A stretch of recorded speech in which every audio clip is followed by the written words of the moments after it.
Long time no see. Long time no see.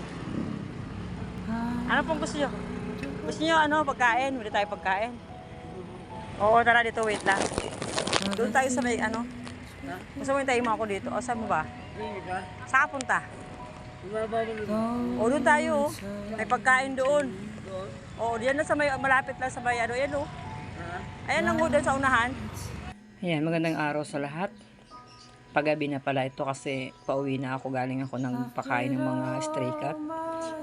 At nakita ko to si tatay, yung dati kong pinakain. Paralyzed po si tatay kasi nahirapan siya magsalita at medyo mahina yung pandinig niya. Tapos kailangan niya magtungkod, gawa nga na paralyzed daw siya. At namamalimos siya. Homeless po si tatay.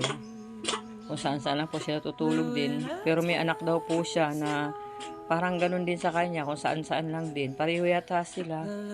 Namamalimos din ata. Naku, kawawa talaga. Oy. Sabi niya, take out na lang daw kasi para pagka nagkita daw sila ng anak niya, ay hati na lang daw sila. Kaya pinabalot ko na lang yung pagkain.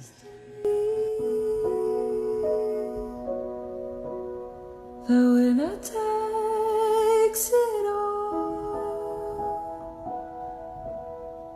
The loser standing.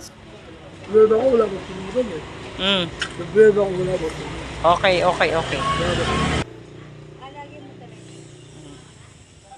Bye! Sige.